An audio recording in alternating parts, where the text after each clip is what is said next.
নতুন নির্বাচন কমিশনে আস্থা রাখতে চায় বিএনপি, কাজের মাধ্যমে নিরপেক্ষতার প্রমাণ দেওয়ার আহ্বান। ভোটের জন্য প্রয়োজনীয় সংস্কার দ্রুত শেষ করার পরামর্শ মহাসচিবের।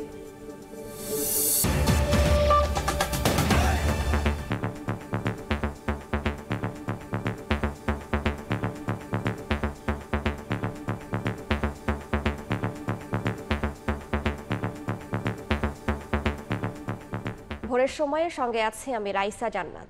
নবগঠিত নির্বাচন কমিশনের প্রতি আস্থা রাখতে চায় বিএনপি, একই সঙ্গে কাজের মাধ্যমে তাদের নিরপেক্ষতা প্রমাণের আহ্বান জানান নেতারা।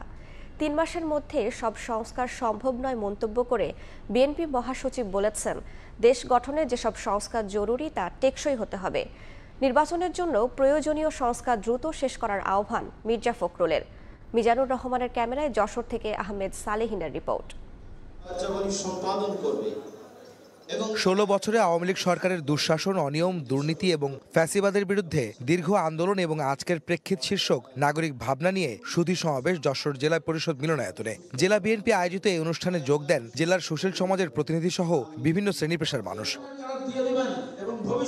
অনুষ্ঠানে অংশ নেন বিএনপি মহাসচিব মির্জা ফখরুল ইসলাম আলমগীর। জুলাই বিপ্লবে হতাহতদের পরিবারের প্রতি সমবেদনা জানান তিনি। পরে মির্জা ফখরুল বলেন, মাত্র ৩ মাসে আমূল পরিবর্তন সম্ভব নয়, তবে সংস্কার হতে হবে টেকসই। একটা সুষ্ঠু আবার সকলের লোকজনকে নির্বাচন হওয়ার জন্য যে বিষয়গুলো খুব জরুরি, যেমন নির্বাচন ব্যবস্থা, যেমন আইন শৃঙ্খলা বাহিনীর সংস্কার, প্রশাসনের সংস্কার, বিচার বিভাগের সংস্কার, অর্থনীতির ন্যূনতম সংস্কার, এই বিষয়গুলো করে আমরা একটা নির্বাচনে যেতে পারি। নতুন নির্বাচিত সরকার যেই আসুন, তারা এসে নতুন করে ওই সংস্কারগুলো বাকিগুলো তারা করবে। মুক্তিযুদ্ধকে বাদ দিয়ে চিন্তা করা সম্ভব নয় উল্লেখ করে তিনি বলেন, আওয়ামী লীগ গণতন্ত্রে বিশ্বাস করত না, শুধু লিখনিতে ছিল গণতান্ত্রিক। আমরা ৭১কে বাদ দিয়ে চিন্তা করতে পারি না। ৭১ অবশ্যই আমাদের নতুন স্বাধীনতা দিয়েছে, ভূখণ্ড দিয়েছে, আমাদের অস্তিত্ব একটা দিয়েছে। এমন একটা রূপান্তর ঘটাতে হবে যে রূপান্তরের মধ্যে দিয়ে আমরা আমাদের যে গণতন্ত্রের যে মূল্যবোধগুলো, যে চেতনা, সেগুলোকে আমরা ফিরিয়ে নিয়ে এসে আমরা সত্যিকার অর্থে একটা গণতান্ত্রিক মানবিক মূল্যবোধের দেশ, সামাজিক ন্যায় বিচারের দেশ এবং জনকল্যাণের একটা দেশ আমরা নির্মাণ করতে পারব।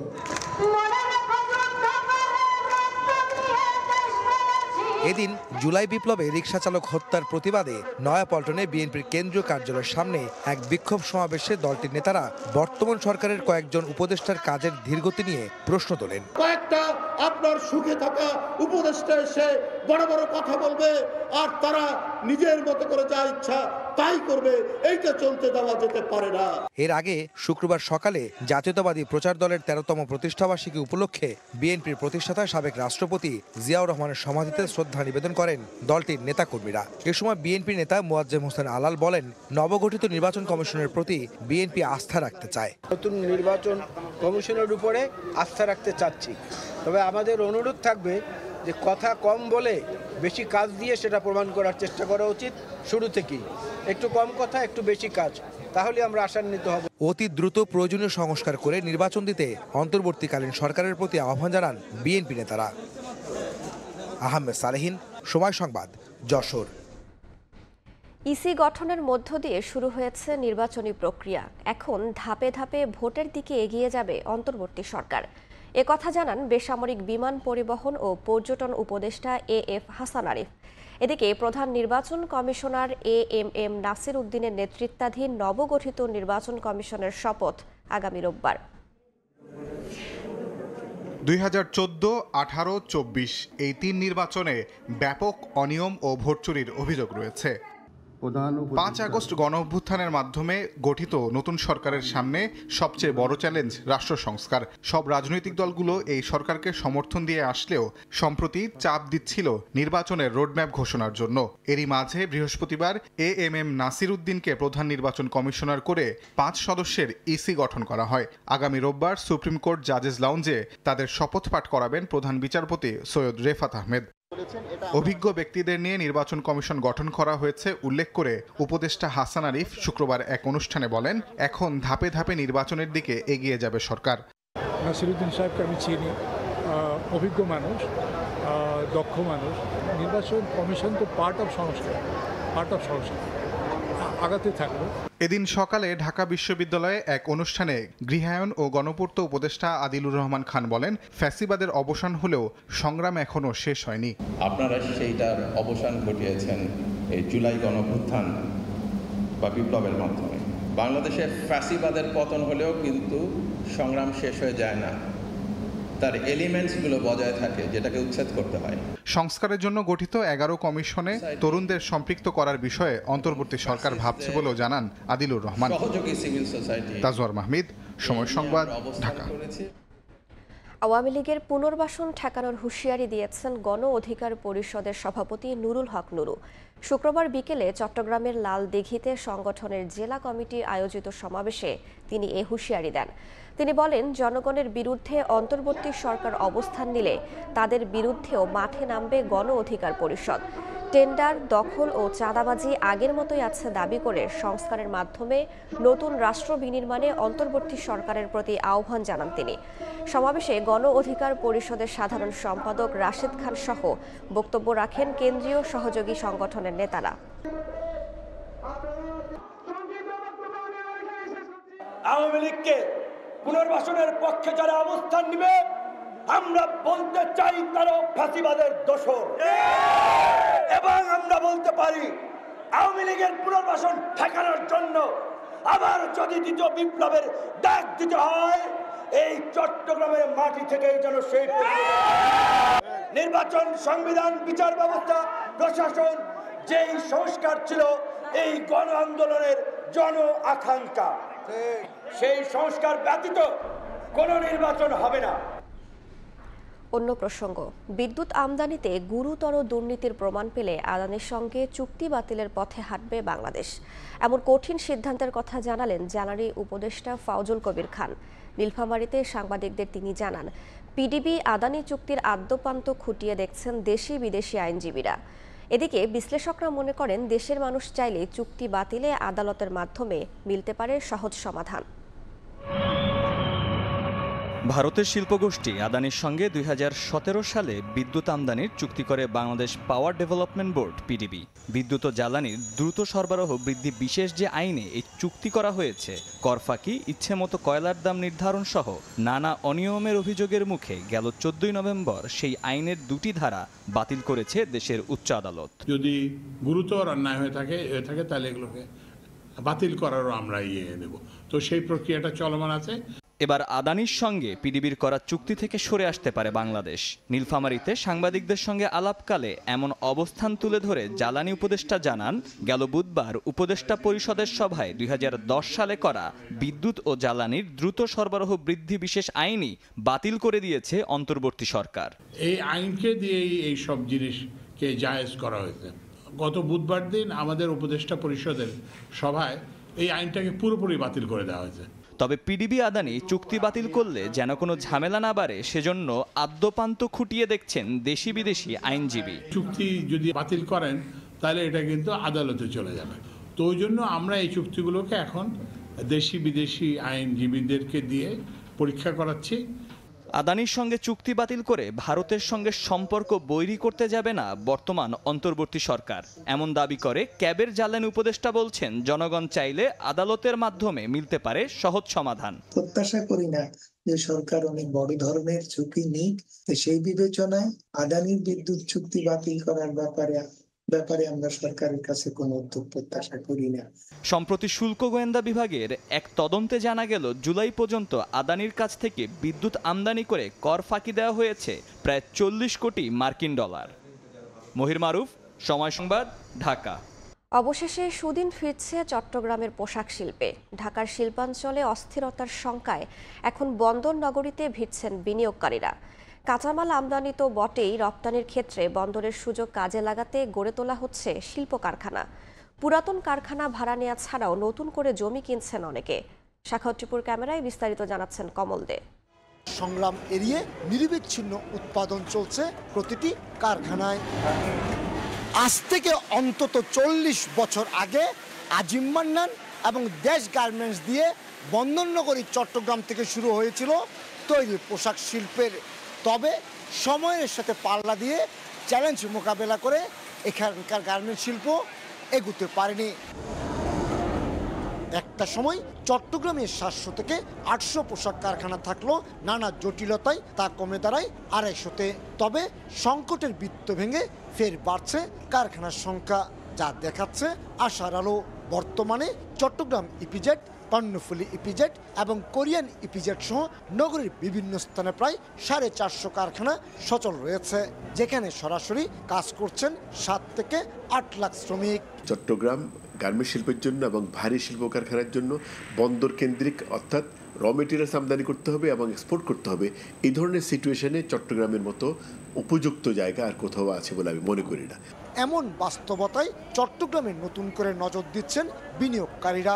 বলছেন ঢাকা ও এর আশপাশের শিল্পাঞ্চলে শ্রমিক অসন্তোষে লোকসানের সংখ্যা তারা ছুটছেন চট্টগ্রামে। যেহেতু এটা পোর্টের কাছাকাছি, ট্রানজিট টাইমটা কম, দ্বিতীয় হচ্ছে এখানে একটু বেশি ফ্যাক্টরি নাই, যার ধরনের এই যে কেওয়াজের প্রাধান্যটা খুবই কম এবং কন্ট্রোলিংটা very easy, everybody knows each other, যার ধরুন Chittagong is a good place now to set up a new industry.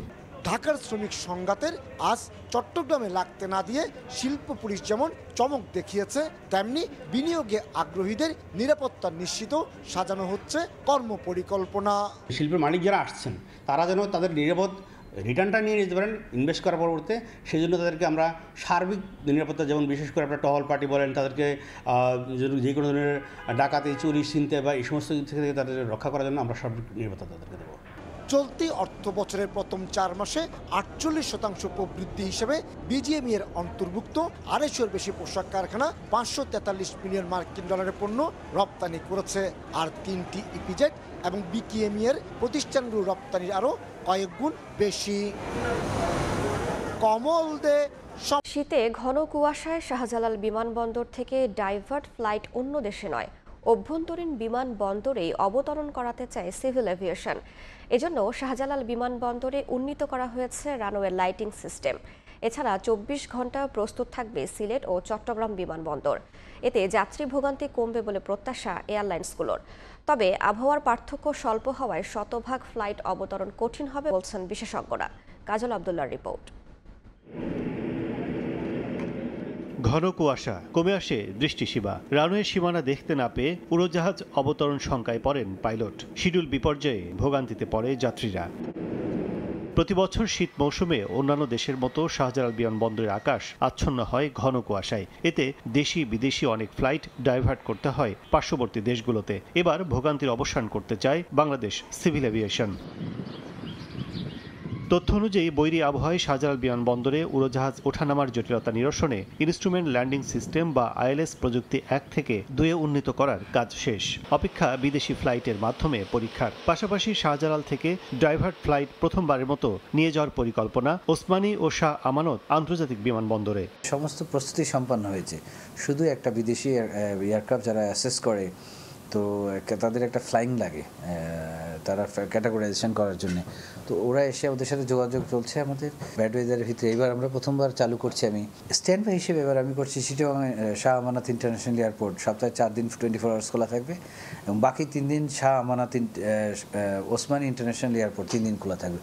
স্বাভাবিকভাবেই অন্য দেশে অনাকাঙ্ক্ষিত ফ্লাইট অবতরণ যোগ করে বাড়তি খরচ। নতুন ব্যবস্থাপনায় আস্থাশীল এয়ারলাইন্সগুলো। কম্পারেটিভলি আমি বলবো যে একটা আদার্স কান্ট্রিতে যদি ডাইভার্টের যে কস্টিংটা আসে তার চেয়ে অনেক কস্ট কম দিয়ে আসলে আমাদের লোকাল এয়ারপোর্টগুলোতে ল্যান্ড করলে আমরা সেই ফ্যাসিলিটিসটা পাবো।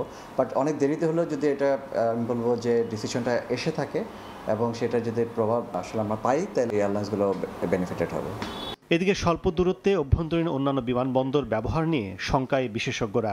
ওয়েদারের ডিসরাপশনে সারা পৃথিবীতে যা হয় আমাদের এটা মেনে নিতে হবে। এখানেও করলেন, সিলেটেও করলেন, চিটাগংও করলেন, যশোরেও করলেন, সৈয়দপুর করলেন, বাট এত ছোট মাইলেজের মধ্যে তো ওয়েব প্যাটার্নটা কিন্তু একই থাকে মোটামুটি। প্রায় 44 বছর পর আইএলএস ক্যাটাগরি 2-এ উন্নীত হচ্ছে শাহজালাল বিমানবন্দর। যদিও খারাপ আবহাওয়ায় অবতরণযোগ্য দৃষ্টিসীমা নিশ্চিতে উন্নত দেশগুলো ইতোমধ্যে ব্যবহার করছে আইএলএস 3 প্রযুক্তি। কাজল আব্দুল্লাহ, সময় সংবাদ। গণ অভ্যুত্থানে নারীদের সমান অংশগ্রহণ থাকলেও এখন তাদের খোঁজ রাখছেন না অনেকে, এমনটাই মনে করছেন অভ্যুত্থানে অংশ নেওয়া নারীরা। শুক্রবার বিকেলে জাতীয় প্রেস ক্লাবে সেমিনারে এ অভিযোগ করা হয়। রাষ্ট্র সংস্কারে নারীদের অংশগ্রহণও নিশ্চিতের আহ্বান জানান তারা। শুক্রবার বিকেলে জাতীয় প্রেস ক্লাবে নারীরা কোথায় গেল শীর্ষক সেমিনারে গণঅভ্যুত্থানে নারীদের অবদানের কথা তুলে ধরা হয়।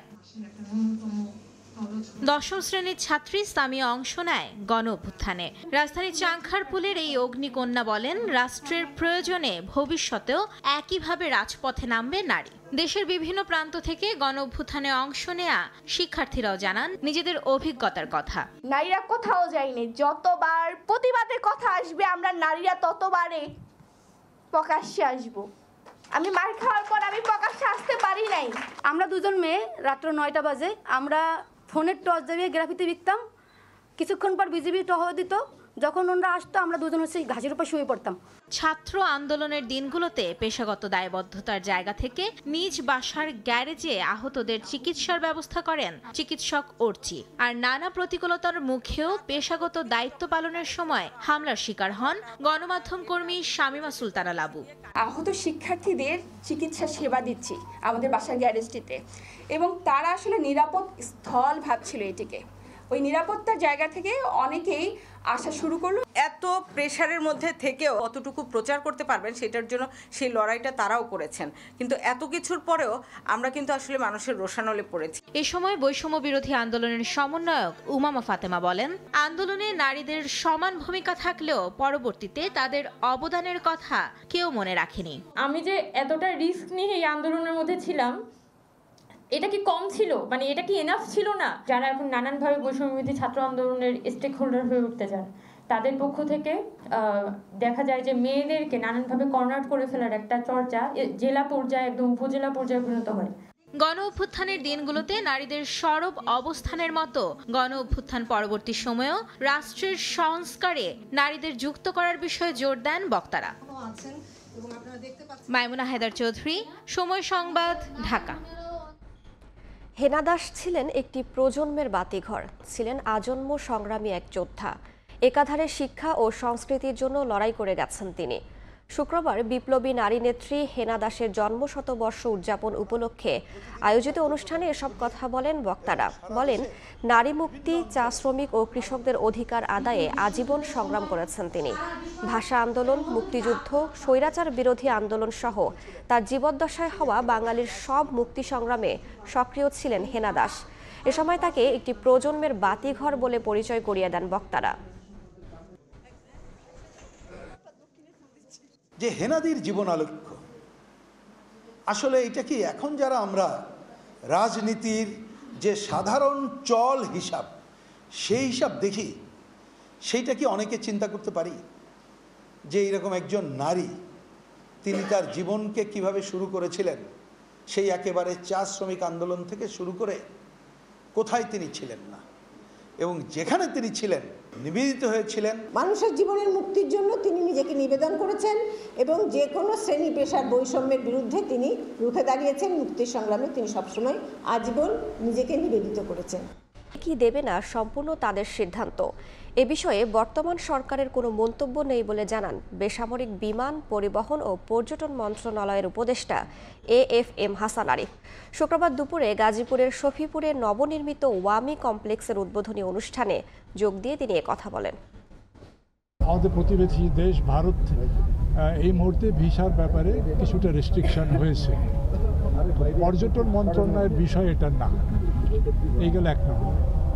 আর তারা ভিসা দেবেন কি দেবেন না এটা তাদের ব্যাপার, এটা আমাদের কোনো বক্তব্য এখানে নেই। ট্রেনের কোচ ও ইঞ্জিন মেরামতের জন্য সৈয়দপুর রেলওয়ে কারখানার লোকবল ও বাজেট বৃদ্ধি করার জন্য কাজ করবে সরকার। শুক্রবার বিকেলে নীলফামারীর সৈয়দপুরের কারখানাটি পরিদর্শন শেষে সাংবাদিকদের কাছে এসব কথা বলেন রেলপথ উপদেষ্টা মোহাম্মদ ফাউজুল কবির খান। রেলের যে অব্যবহৃত জমি, তারপর রেলের যে বিল্ডিংস স্থাপনা, সেগুলোর উপরে আমরা করব, সেটার জন্য একটা সিদ্ধান্ত নেওয়া হয়েছে। কারণ আমাদের হচ্ছে সামনে আরও অনেক বিদ্যুৎ লাগবে।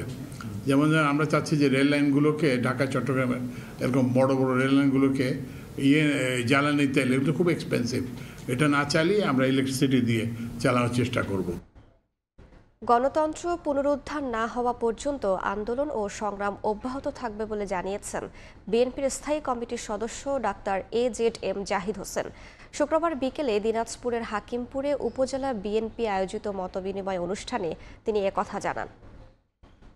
গণতন্ত্র পুনরুদ্ধার এবং জনগণের নির্বাচিত প্রতিনিধিদের হাতে ক্ষমতা হস্তান্তরের পূর্ব পর্যন্ত আমাদের যে গণতন্ত্র পুনরুদ্ধারের আন্দোলন, দেশ আমাদের দলের ভারপ্রাপ্ত চেয়ারম্যান জনাব তারেক রহমানের নেতৃত্বে যে চলমান কর্মসূচি এবং সেই কর্মসূচি অব্যাহত আছে এবং থাকবে। জামায়াত কোনো রাজনৈতিক দলকে নিষিদ্ধের পক্ষে নয় বলে জানালেন দলটির সেক্রেটারি জেনারেল অধ্যাপক মিয়া গোলাম পরোয়ার। শুক্রবার বিকেলে মেহেরপুরের ডক্টর শহীদ শামসুজ্জোহা পার্কে জামায়াতের কর্মী সম্মেলনে প্রধান অতিথির বক্তব্যে তিনি একথা বলেন। নির্বাচন কমিশন, পুলিশ প্রশাসন ও নির্বাহী বিভাগ সংস্কারের পর সুষ্ঠু পরিবেশ তৈরি হলেই নির্বাচন হতে পারে বলেও জানান জামায়াতের এই কেন্দ্রীয় নেতা। আইনি প্রক্রিয়ায় শেখ হাসিনাকে বিচারের আওতায় এনে শাস্তি কার্যকর করারও দাবি জানান তিনি।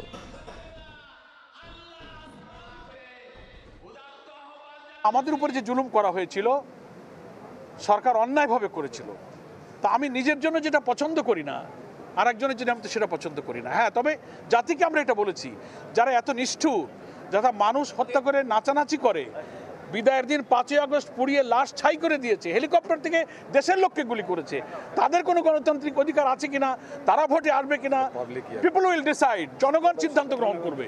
নির্বাচন সুষ্ঠু হতে গেলে কিছু সংস্কার মিনিমাম লাগবে, যেমন আপনি ধরেন police administration, civil administration, election commission, judiciary, ব্যুরোক্রেসিতে কিছু সংস্কার 5-7টা জায়গায় লাগবে। এইটুকু মিনিমাম সংস্কার করতে যেটুকু সময় লাগে। অবাধ, সুষ্ঠু ও নিরপেক্ষ নির্বাচন ব্যবস্থা গ্রহণে নির্বাচন কমিশনের প্রতি আহ্বান জানিয়েছেন ইসলামী আন্দোলন বাংলাদেশের সিনিয়র নায়েবে আমির মুফতি সৈয়দ মোহাম্মদ ফয়জুল করিম। তিনি বলেন, প্রতিটি মানুষ যেন নির্বিঘ্নে ভোট দিতে পারেন সে ব্যবস্থা নিশ্চিত করতে হবে।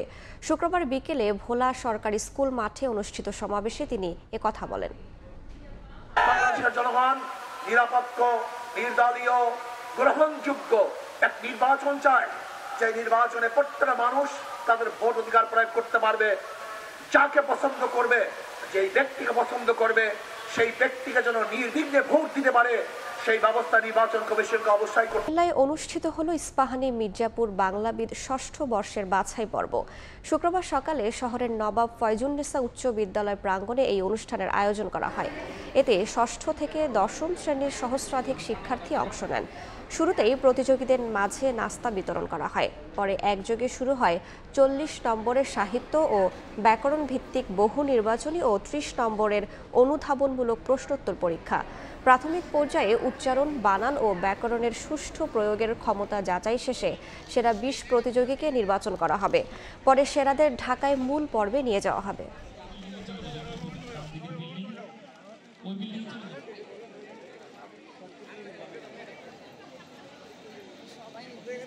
আজকে আমরা এখানে এসেছি একত্রবদ্ধ হয়ে বাংলার চর্চাকে ছড়িয়ে দিতে। আমার পরবর্তীতে অনেক সহায়তায় আসবে বাংলা বিষয়ে, সেজন্য বাংলাবিদে পরীক্ষা দিতে আসা। বাংলাকে সঠিকভাবে ছড়িয়ে দিতে, বাংলা ঐতিহ্য, বাংলা চর্চা, বাংলা বানান, এগুলো যেন আমাদের নতুন প্রজন্ম সঠিকভাবে জানতে পারে।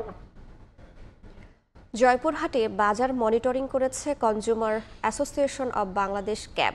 শুক্রবার সকাল থেকে দুপুর পর্যন্ত পাঁচবিবি উপজেলায় বিভিন্ন ব্যবসা প্রতিষ্ঠানে যান সংগঠনটির সদস্যরা। ব্যবসায়ী ও ক্রেতাদের বিভিন্ন দিক নির্দেশনা দেন তারা। বিতরণ করা হয় ভোক্তা অধিকার সংরক্ষণ বিষয়ক লিফলেট।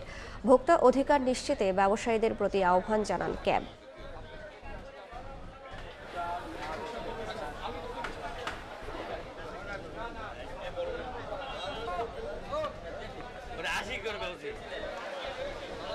হাইওয়ের আদলে থাকছে না ঝুঁকিপূর্ণ বাঁক। 6 লেনের সড়কে কমবে দুর্ঘটনাও, অল্প সময়ে পৌঁছানো যাবে গন্তব্যে। তাই ঢাকা সিলেট মহাসড়কের ব্রাহ্মণবাড়িয়ার 21 কিলোমিটার অংশে মহাসড়ক সম্প্রসারণের কাজ চলছে পুরোদমে। এর মধ্যে শেষ হয়েছে সরাইলের কোট্টাপাড়া থেকে বিজয়নগরের 7 বর্ণ পর্যন্ত 23টি ব্রিজ কালভার্টের পাইলিংয়ের কাজ। হৃদয় পালের ছবিতে উজ্জ্বল চক্রবর্তীর রিপোর্ট। বর্ষায় 4 মাস কাজ বন্ধ থাকলেও শুষ্ক মৌসুম শুরু হয়, ফের নির্মাণ কাজ চলছে সকাল সন্ধ্যা। মহাসড়কের ব্রাহ্মণবাড়িয়ার 21 কিলোমিটার অংশের কাজ করছে দুটি ঠিকাদারি প্রতিষ্ঠান। এরই মধ্যে প্রকল্পের মোট 9 ভাগ কাজ শেষ হয়েছে। ডিজাইন স্পিড আমরা ধরেছি যে 100 কিলোমিটার স্পিডে গাড়ি আপনার চলাচল করতে পারবে। কম গতির গাড়ি এবং দ্রুত গতির গাড়ি তারা সেপারেট লাইনে থাকবে এবং তাতে দুর্ঘটনার প্রবণতা অনেক কমে যাবে। এই প্রজেক্ট হলে আমাদের দেশে এবং বিদেশের এইটার গুরুত্ব অনেক বেশি এবং এখানে উপকার ভোগীগুলোও অনেক বেশি হবে। এলাকাবাসী বলছে বর্তমানে 2 লেনের সড়কে একাধিক ঝুঁকিপূর্ণ বাঁক রয়েছে, যে কারণে প্রায়শই ঘটছে ছোট বড় দুর্ঘটনা। সড়ক সম্প্রসারিত হলে দুর্ঘটনা কমার আশা পরিবহন চালকদের। রাস্তা বড় হইলে ছোট গাড়ি এক সাইডে চলবো, আমরা আমাদের সাইডে চলবো। 1 বাই রোড হইলে আমরা চালাইতে সুবিধা হইব, রোড গার্ডের রেস্টুরেন্ট কম হবে। 6 লেনে যদি এটি উন্নীত হয় তাহলে গাড়িগুলো নির্দিষ্ট লেনে চলাফেরা করতে পারবে এবং আমি মনে করি দুর্ঘটনা অনেকাংশেই কমে আসবে। ঢাকা সিলেট মহাসড়কের ব্রাহ্মণবাড়িয়া অংশ সম্প্রসারণে ব্যয় ধরা হয়েছে 1300 কোটি টাকা। 2028 সালের জুনে পুরো প্রকল্পের কাজ শেষ হওয়ার কথা রয়েছে। উজ্জ্বল চক্রবর্তী, সময় সংবাদ, ব্রাহ্মণবাড়িয়া। বিভিন্ন দেশ থেকে সরাসরি চট্টগ্রামে বিভিন্ন এয়ারলাইন্স ফ্লাইট পরিচালনা করে থাকলেও নেই কুয়েত থেকে, এমন অভিযোগ কুয়েতে বসবাসরত প্রবাসী বাংলাদেশিদের। এবার কুয়েত থেকে সরাসরি চট্টগ্রামে বিমানের ফ্লাইট না দিলে রেমিটেন্স বন্ধ করে দেওয়ার ঘোষণা দিয়েছেন তারা। কুয়েত থেকে মঈন সুমনের রিপোর্টে বিস্তারিত। বৃহত্তর চট্টগ্রামের 70,000-এর বেশি প্রবাসী বাংলাদেশি আছেন কুয়েত। করোনার আগে কুয়েত থেকে চট্টগ্রামে সরাসরি বিমান বাংলাদেশ এয়ারলাইন্সের সাপ্তাহিক একটি ফ্লাইট ছিল। করোনার সময় বিভিন্ন দেশের সঙ্গে অনেক ফ্লাইট বন্ধ হওয়ার পর কুয়েতের ফ্লাইটটিও বন্ধ হয়ে যায়। এরপর দেশটিতে বসবাসরত নোয়াখালী ও ফেনী সহ বৃহত্তর চট্টগ্রামের প্রবাসীরা ফ্লাইটটি চালুর দাবি জানিয়ে আসলেও তা এখনও চালু হয়নি। এছাড়া চট্টগ্রামে কুয়েত থেকে দীর্ঘযাত্রা বিরতি দিয়ে আল জাজিরা, এয়ার আরাবিয়া ও ফ্লাইট দুবাইয়ের কয়েকটি এয়ারলাইন্সের ফ্লাইট থাকলেও তা বন্ধ করে দেওয়া হয়। এতে করে চট্টগ্রামের অসংখ্য কুয়েত প্রবাসীর ভোগান্তি চরমে। কুয়েত থেকে সরাসরি চট্টগ্রামে বিমানের ফ্লাইটের দাবি জানিয়েও প্রতীকের না পাওয়ায় রেমিটেন্স বন্ধের ঘোষণা তাদের। বৃহত্তর চট্টগ্রাম রেমিটেন্স যোদ্ধা ফোরাম এবং প্রবাসীদের কল্যাণে মানবিক ফাউন্ডেশন কুয়েতের নেতারা এই ঘোষণা দেন। করোনার সময় যে ফ্লাইটটা বন্ধ হয়েছে কুয়েত টু চট্টগ্রাম ভাইয়া ঢাকা, সেই ফ্লাইটটা পুনরায় চালুর দাবিতে আজকে আমাদের সমাবেশ। কুয়েত থেকে চট্টগ্রামে পৌঁছতে আমাদের 2 দিন সময় লেগে যায় এবং ফ্যামিলির গুরুত্বপূর্ণ বিপদ আপদে, ফ্যামিলির বিভিন্ন প্রয়োজনে আমরা তাৎক্ষণিক চট্টগ্রাম পৌঁছাইতে পারি না। কুয়েত থেকে চট্টগ্রামে বিমান বাংলাদেশ এয়ারলাইন্সের ফ্লাইটটি আবার চালু হলে যেমন সময় বাঁচবে তেমনি আর্থিকভাবেও লাভবান হবেন প্রবাসীরা, কমবে ভোগান্তি, এমনটাই দাবি সংশ্লিষ্টদের। মঈন সুমন, সময় সংবাদ, কুয়েত। চ্যাম্পিয়ন্স ট্রফিতে সাকিব তামিমের খেলার বিষয়টি দ্রুত সুরাহা হওয়া উচিত, নয়তো শেষ মুহূর্তে দলে বড় পরিবর্তন এলে তার প্রভাব পড়বে ক্রিকেটারদের পারফরমেন্সে। 2023 বিশ্বকাপের মতো পরিণতি এড়াতে চাইলে আগে থেকে বোর্ডকে এই বিষয়ে সিদ্ধান্ত নেওয়ার পরামর্শ বাশারের। উড়িয়ে দিলেন না মুশফিক, মাহমুদুল্লাহ সহ 4 সিনিয়র ক্রিকেটারের একসঙ্গে খেলার সম্ভাবনাও। ক্যারিবীয় কন্ডিশনে স্বাগতিকদের বিপক্ষে টেস্ট ও টি-20 চ্যালেঞ্জিং হলেও ওয়ানডে সিরিজ জয় সম্ভব বলে মনে করেন তিনি। ওয়েস্ট ইন্ডিজের বিপক্ষে চলমান 2 ম্যাচের টেস্ট সিরিজ শেষেই 8 ডিসেম্বর থেকে শুরু হয়ে যাবে বাংলাদেশের ওয়ানডে সিরিজের ব্যস্ততা। সবশেষ আফগানিস্তানের বিপক্ষে সংযুক্ত আরব আমিরাতের শারজায় 3 ম্যাচের ওয়ানডে সিরিজটা সুখকর হয়নি টাইগারদের। 2-1 হেরেছে সিমন্সের দল। চ্যাম্পিয়ন্স ট্রফির আগে ক্যারিবীয় দ্বীপপুঞ্জে 3 ম্যাচের ওয়ানডে সিরিজ প্রস্তুতির সেরা সুযোগ বাংলাদেশের জন্য। সাদা পোশাকে ওয়েস্ট ইন্ডিজকে হারানো কঠিন হলেও ওয়ানডে সিরিজ জয় করা সম্ভব বলে মনে করেন টাইগারদের সাবেক অধিনায়ক হাবিবুল বাশার। এইখানে তো যদি ভালো করতে পারি সেই কনফিডেন্সটা অবশ্যই আমাদের চ্যাম্পিয়ন্স ট্রফিতে কাজে লাগবে। ইটস ইম্পর্টেন্ট ডেফিনেটলি, বাট ওডিআইতে কিন্তু আমরা লাস্ট ওডিআই যদি আমরা 2-1 হেরেছি, বাট আমি বলবো যে সেখানে আমাদের হয়তো জেতার সম্ভাবনা তৈরি হয়েছিল এবং ওয়েস্ট ইন্ডিজকে কিন্তু হারানো সম্ভব। এখন কিন্তু ওয়েস্ট ইন্ডিজ দলটা ঠিক আগের মতো ওয়েস্ট ইন্ডিজ দল নয়। আমরা যদি যে ক্রিকেটটা খেলি সেটা খেললে তাদেরকে হারানো সম্ভব।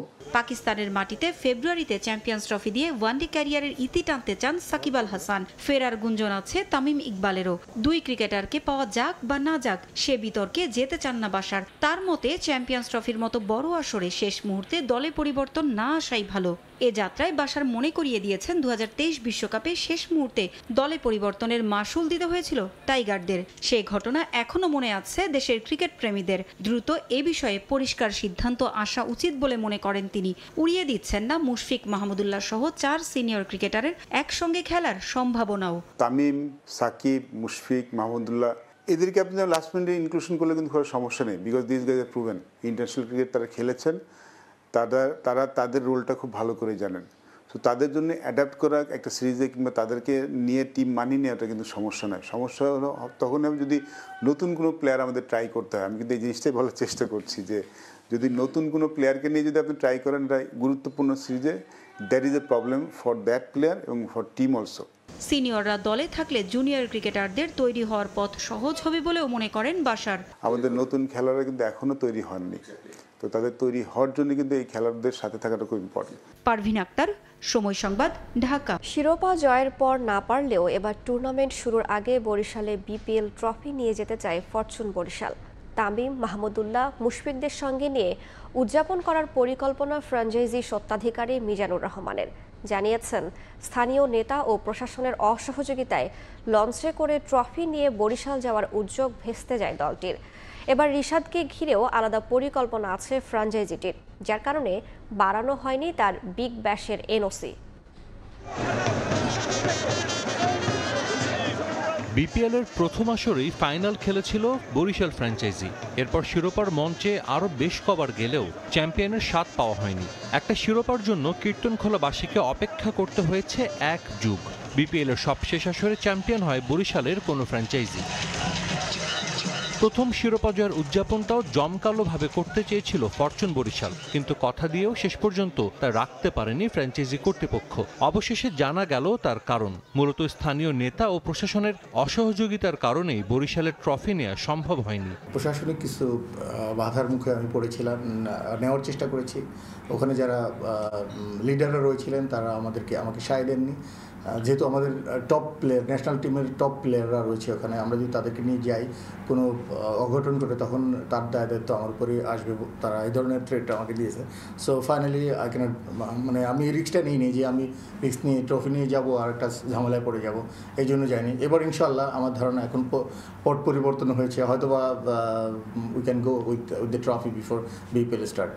তবে এবার টুর্নামেন্ট মাঠে গড়ানোর আগে সেই উদযাপন করতে চায় ফরচুন বরিশাল, সেটাও তারকা ক্রিকেটারদের উপস্থিতিতে। এখন যারা আছে তারা সমর্থন করে, আদার্স মানে হয়তো বা এবারও নেওয়া যাবে না। তাদের সাথে কথা বলবো, তারা যদি অ্যালাউ করে then I will bring full set player সহ আমরা যাব। যারা খেলেছে, যারা জিতেছে তাদেরকে নিয়ে যাবো ইনশাল্লাহ। এবং আমাদের তো অলমোস্ট সব প্লেয়ারই রয়েছে, মাহমুদুল্লাহ, তামিম, মুশফিক সবাই আছে। সো টপ প্লেয়াররা এখানে আর রয়েছে। সো তাইজুল সবাই আছে। So we can bring them together, no problem. কাগজে কলমে আসন্ন আসরের জন্য সেরা দল গড়েছে Fortune Barishal. Dashing opener Tamim ইকবালের সঙ্গে আছেন মাহমুদুল্লাহ, মুশফিক, শান্ত, তাওহিদ হৃদয়রা। এর বাইরেও রিশাদকে নিয়ে আলাদা পরিকল্পনা করছে ফ্র্যাঞ্চাইজিটি, যার কারণে বাড়ানো হয়নি বিগ ব্যাশের সুযোগ পাওয়া এই লেগের এনওসি। এনওসি আগে থেকেই 26 পর্যন্ত দিয়ে রেখেছিল বিসিবি, বাট আমাদের কাছে যখন রিকোয়েস্ট করা হয়েছে আমরা বলেছি যে ওকে 27 তার একটা খেলা রয়েছে, আমরা বলেছি যে ওকে 27-এর খেলা খেলে তারপর he can come back and join us in 30th। আমার 30 তারিখে আমাদের খেলা রয়েছে। আমাদের যে 11টা তৈরি করছি সেখানে রিশাদের স্থান রয়েছে অলওয়েজ, বিকজ টি20তে সে একটা ভালো প্লেয়ার, 7 নম্বর বা 6 নম্বর ভালো ব্যাটিং করে এবং তার বোলিংটা 4 over bowling is best bowling হবে, specially in the day times. So আমরা আমাদের প্ল্যানে তার সে রয়েছে। সাজিদ মুস্তাহিদ, সময় সংবাদ। চ্যাম্পিয়ন্স ট্রফি নিয়ে নতুন বিপাকে আইসিসি। টুর্নামেন্ট শুরুর 100 দিনের কম সময় বাকি থাকলেও এখনও সূচি ঘোষণা না হওয়ায় চাপ বাড়ছে সম্প্রচার সত্ত্ব পাওয়া প্রতিষ্ঠানের পক্ষ থেকে। এমনকি আইনি পদক্ষেপও নিতে পারে তারা। এই ইস্যুতে 26 নভেম্বর জরুরি এক বৈঠক ডেকেছে বিশ্ব ক্রিকেটের নিয়ন্ত্রক সংস্থা।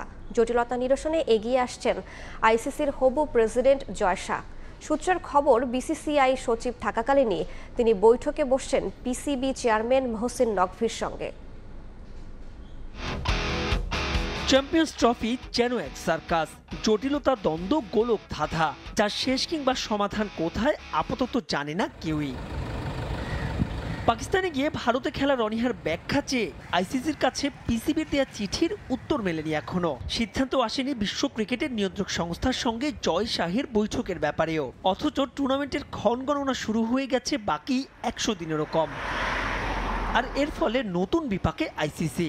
ভারত পাকিস্তানের রেশারেশির ফলে টুর্নামেন্টের সূচি চূড়ান্ত না হয় আইনি জটিলতায় পড়তে পারে সংস্থাটি। আর তাদের প্রচ্ছন্ন সেই হুমকি দিয়েছে সম্প্রচার সত্ত্ব পাওয়া প্রতিষ্ঠান। তারা স্পষ্ট করে জানতে চায় ভারত পাকিস্তানের ম্যাচটি কত তারিখ কিংবা কোথায় হবে, কারণ এই একটা ম্যাচ থেকেই যে উঠে আসবে খরচের বেশিরভাগ অর্থ। তবে নাছোড়বান্দা দুই দেশ।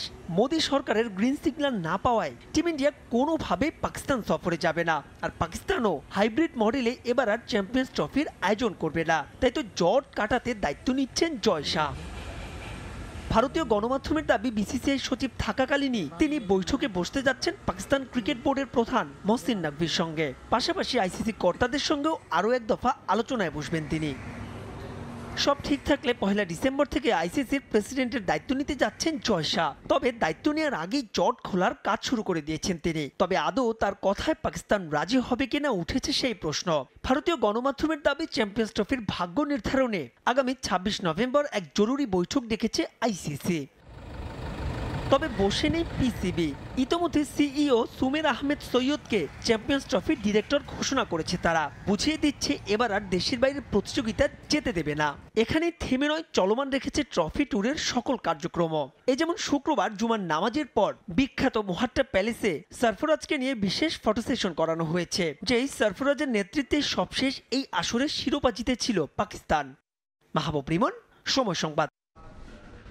মানিকগঞ্জে শুরু হয়েছে জেলা ফুটবল একাডেমি চ্যাম্পিয়নশিপ।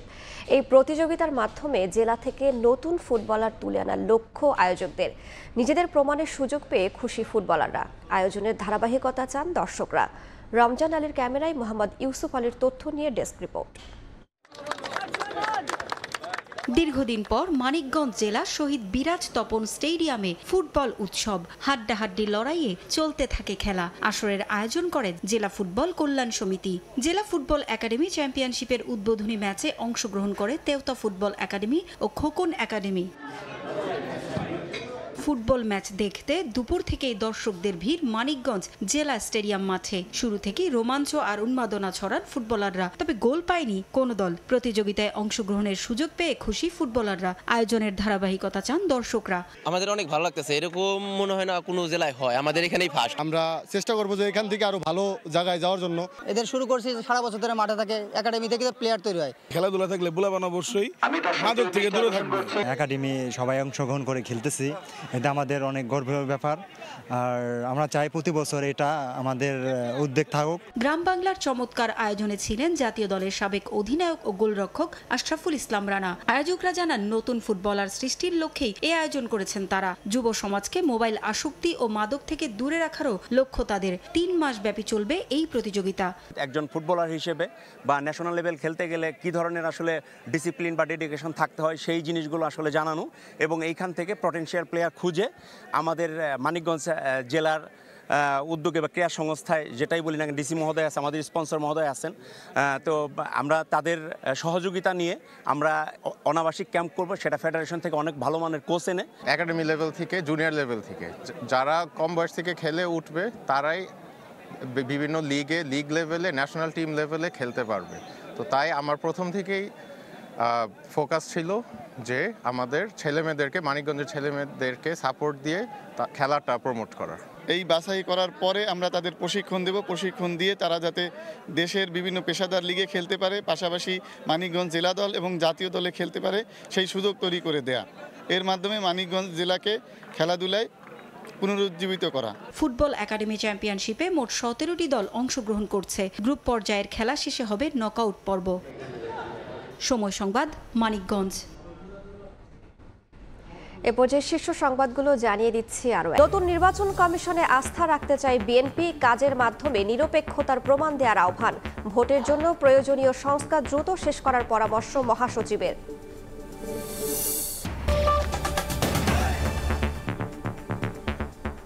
এই ছিল ভোরের সময়ের সঙ্গেই থাকুন সময়ের।